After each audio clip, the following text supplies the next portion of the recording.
I'm Kaylee, and I have a t-shirt that says, "This is my t-shirt."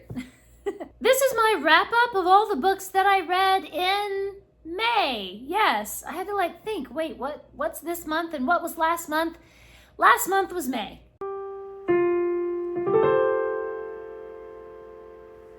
In the month of May, I read 23 books. I read 4 classics, 1 mystery, 2 middle grade, 2 fantasy, 2 graphic novels, 2 nonfiction, 1 historical fiction, and 8 children's picture books. And I also DNF'd 1 book. So I guess technically I read 22 books and DNF'd a book. Before we dive into all the books that I read, I'm going to reach back here to our Booktuber Shoutout book, and we're going to shout out somebody randomly. Okay, I lied. We're not going to do randomly. I have 2 yellow ones that I specially set aside on yellow paper to be the shout out for today. So we get 2 shout outs today. Our first shout out goes to Literary Hiker. They recently did a video called Why I Didn't KonMari My Books, and I thought it was really interesting, really fresh and insightful about why we keep books and why we get rid of books. So I really enjoyed that and subscribed to them immediately. Our second shout out is to Aubrey at Bookish Blackwell. She did a video about why is reading so competitive, specifically online. And she talks about how it all kind of started with the Goodreads challenge and how your reading will just keep escalating and escalating as you are trying to, prove yourself or something with the numbers. I found that very interesting because I know that I've definitely felt that pressure sometimes on Goodreads or on Booktube or whatever to be like, I have to read this many books or something. So it's really good to kind of analyze why do we feel that way and then be able to break free from that competitiveness. Even if you're just competing against yourself, I have to read more than I did last year, or I have to read the same amount as I did last year or something. So you have to go over and watch their videos. I found both of those really, really intriguing. Let's start out with the classics that I read. All 4 classics that I read were from the Little House on the Prairie series.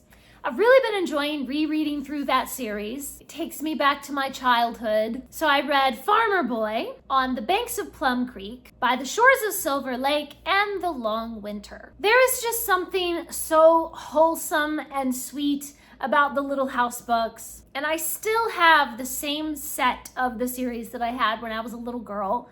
So it's not just the story itself. It's like those books hold my childhood memories because I remember the little kid that I was when I first read them. So I've really been enjoying those, and I'm right in the middle of Little Town on the Prairie right now. These have been functioning as my bedtime books because I've already read them so many times. There's no surprises. I can fall asleep in the middle of a chapter and it doesn't matter. And I just find them very soothing and calm. And in May, I finished Harry Potter y la Cámara Secreta. I've been reading Harry Potter in Spanish and really enjoying it. So I finished up the Cámara Secreta at the beginning of May, and I'm already, about 30% of the way through Prisoner of Azkaban. It's been really fun revisiting these familiar stories, but in another language. So my vocabulary skills are improving. I'm finding that the more that I read in Spanish, I'm reading faster in Spanish. And I think my reading comprehension is getting better as well. So those have been a lot of fun.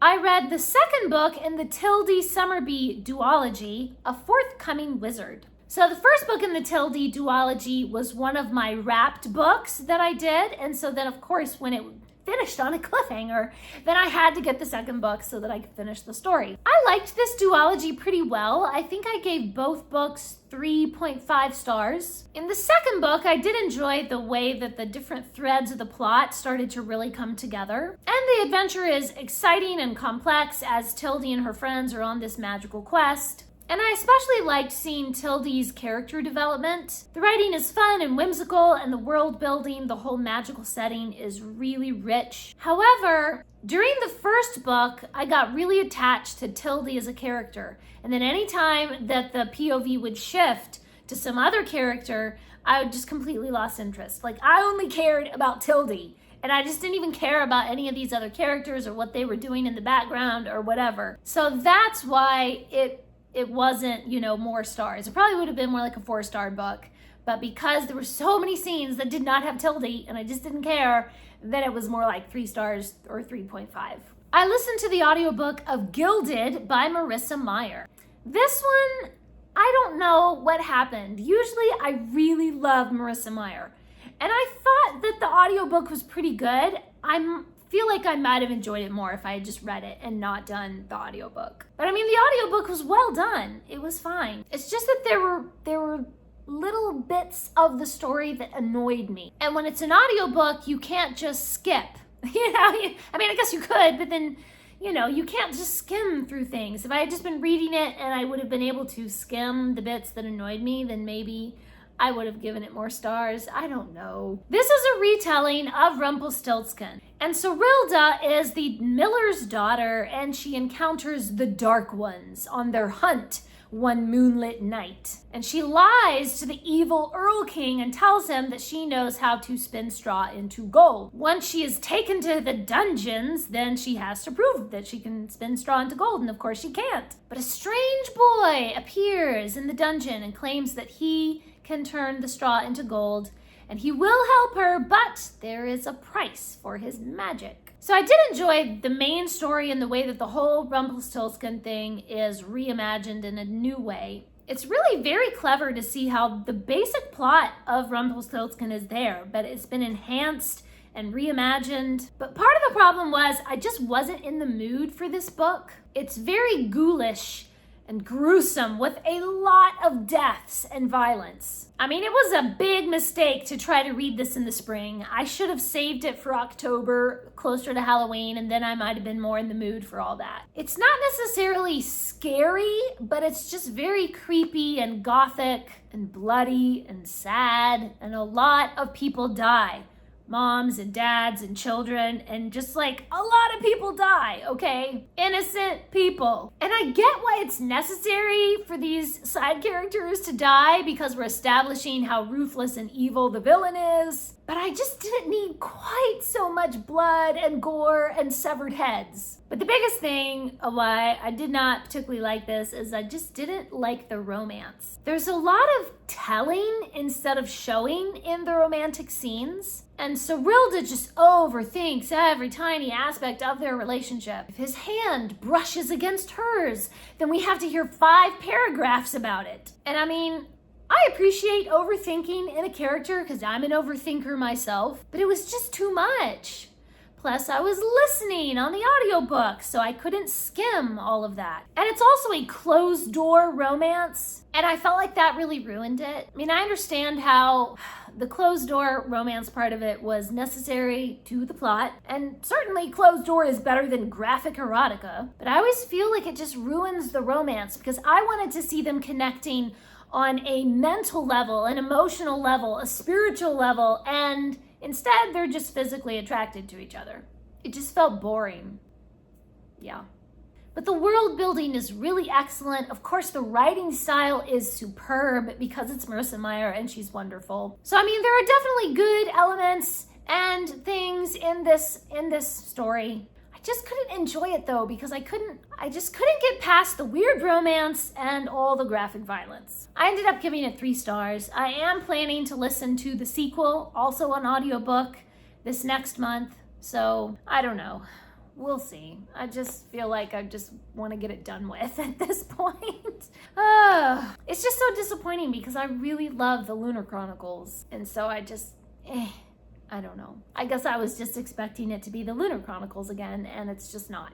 I read Aunt Dimity and the Lost Prince. This is the 18th book in the Aunt Dimity series by Nancy Atherton. In this book, Lori meets a precocious little girl at a museum who tells her all about a Russian prince who used to own the silver exhibits there. But when that little girl goes missing, then Lori is on a mission to find the prince, to find the missing girl, and to solve the mystery. Lori's neighbor, Bree, is looking for a place to stay while her cottage is being aired out. So Bree comes along for the investigation. It was really fun to see the friendship between Lori and Bree kind of developing. They're both kind of wild and weird and wacky, but it was adorable to see how Bree really looks up to Lori and values her advice. It was especially interesting to learn some more about the community be around Finch, outside the village of Finch, because through most of the series is just focused on that little village.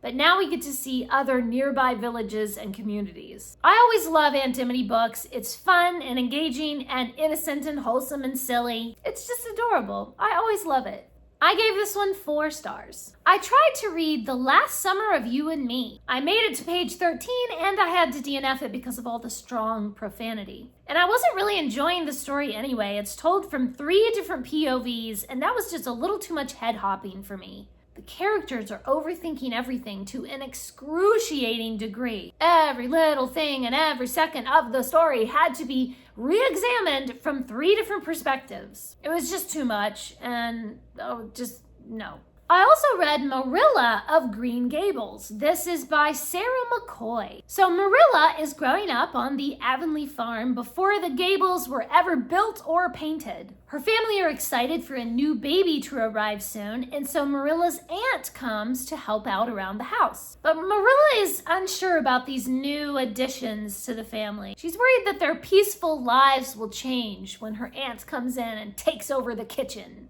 Marilla is also determined to keep homeschooling and studying so that she can pass her examinations. A neighbor boy, John Blythe, agrees to tutor her after school, and they strike up a flirtation. But all that changes when disaster strikes the Cuthbert family. There are just a lot of things happening in this book. Sometimes the plot feels sort of disjointed, like the story's just being pulled in all these different directions. I enjoyed each individual storyline, but I felt like it lacked a unifying theme. Marilla travels to the mainland to bring charity to an orphanage, and she learns about runaway slaves who hide there at the orphanage. She wants to assist in some way, but isn't really sure what she can do to help. The Ladies' Aid Society begins making mittens and hats for the orphans, and Marilla meets Rachel, her new best friend. And then there is the half romance with John Blythe. I did not like that Marilla was so quick to lose her head over this flirtation. Otherwise, she is a sensible, no-nonsense kind of girl, and that fits with the character that we know. But in this book, she's very quick to just run off into the woods, kissing John. It just didn't fit with her character. I always got the impression that Marilla's half relationship with John Blythe was more of a will they, won't they kind of thing, and then they never did. But in this book, that relationship is much more substantial. They are seriously in love. They are kissing. They are dating at public events. John is an accepted suitor at the Cuthbert household. And then it all falls apart because they quarrel and they are both too proud to say they're sorry. I don't know. I mean, it's fine, I guess, but I had always imagined it differently. Now, Matthew also has a half romance with a local girl, but that made a lot more sense. It fit in more with his quiet character, and it made sense the way that it ended with him as a confirmed old bachelor. The best part of this book was the storyline between Marilla and her mother and her aunt. It is just so heartbreaking and sweet. It was really emotional to see the strong connections between these women. And I especially like the scenes with Marilla and her aunt. They kind of get off to a rocky start, but then they really warm up to each other. The writing style, of course, is nothing like Lucy Maud Montgomery's writing, but it doesn't read like fan fiction either. It's very well written. Overall, it's a good story. I did enjoy reading it, and I gave it 3 stars. The rest of the books in this video are all books that I received from publishers or the author in exchange for a free and honest review. So I gave 4 stars to 1,000 Places to See Before You Die. It's a really attractive book, very interesting, and it has a lot of useful information about, how to actually travel to these places and where to stay and what restaurants to go to and things like that. The one spot in the book that I really want to visit is the Welsh town of Hay on Wye. It has dozens of bookshops. It's basically like a whole town of just bookshops. It's such a neat idea to have like a whole community that's just dedicated to books. This guide is full of all kinds of little gems like that. Reading it just makes me want to grab my passport and travel the world. Then I read This Book Will Make You an Artist. This one I did not care for. You can read a short bio of different artists, and then it has like a little art activity that you can try out their style of art for yourself. It's for kids, it's for like 7 to 10-year-olds or something. But I felt like it focused too much on modern artists and very little on any classical or traditional artists. I just wish that there was a better balance there, and modern art does not appeal to my taste at all. It is just not my cup of tea. So I didn't enjoy this book very much. And I was also distressed to see that this children's book has the Leonardo da Vinci's famous sketch of man. And I know it's classic and whatever, but nudity is just not appropriate for a children's book. Okay? It's just not. Then I read a couple of graphic novels, The Adventures of Penguin and Panda. These two graphic novels were so adorable. It was just so cute. I gave both of these 5 stars. Absolutely adorable. Penguin and Panda are very different, but they're best friends. In one of the stories, Penguin is trying to surprise Panda with a surprise picnic, but she says, guess what we have for our picnic, and guess where we're going, and, guess what the surprise is, but then Panda guesses. And so she's like, oh, the surprise is ruined because then you guessed what it was. It's so cute. They always have some cute little adventure in every chapter. I just loved the pretty illustrations. Absolutely adorable. I read The Sailor Cipher. This is a spin-off of the Explorer Academy series. In the original Explorer Academy series, we follow Cruz, but now in the spin-off, we are following Sailor. She's one of my favorite characters from the original series, and so I'm so excited to see that they made a whole separate series just focusing on her character. Sailor is entering her 2nd year at the Explorer Academy, but she is devastated when her older sister goes missing. Sailor thinks that her sister might be sending her hidden, coded messages with clues about what might have happened to her, and Sailor gets involved with a dangerous secret society. This spinoff has all the things that I loved about the original series: a great adventure, codes and puzzles and world travel and really cool technology, and of course amazing complex characters. Sailor especially is a really complex character with a lot of different layers, and she kind of has this internal journey as she struggles to deal with all these adventures, and now her sister's missing, and she feels a lot of pressure to perform perfectly and be extraordinary at the academy. So it was especially great to see all these different layers in her personality. And of course, like in every Explorer Academy book, I really enjoyed learning about the real places that they visit. It was especially interesting to learn about the migration patterns of monarch butterflies in this book, especially because I have seen the forests in Mexico with 8 million butterflies covering every surface. It was the most amazing experience of my life. And so it was really cool seeing the characters in the book, experiencing the same thing. I can't wait to read more from the series. I gave this 4.5 stars. And I also read several children's books. The favorite ones that I read were Waiting for the Stars, about a little mouse who gets to stay up past her bedtime to see the stars come out, and The Egg Incident, about Humpty Dumpty's nephew, who is now just terrified to ever do anything because he keeps hearing horror stories about his uncle. And my nieces fell in love with The Quickest Bedtime Story Ever. The last time that we had a sleepover, I read this to them for the first time, and they got so excited. And then they just wanted to read it over and over and over for the next several days. Even when it wasn't bedtime, they wanted to read it. And those are the books that I read in May. Please leave me a comment and let me know what are some of your favorite books that you've been reading recently. Thanks for watching. Please subscribe, and remember, the right book in the right hands at the right time can change the world.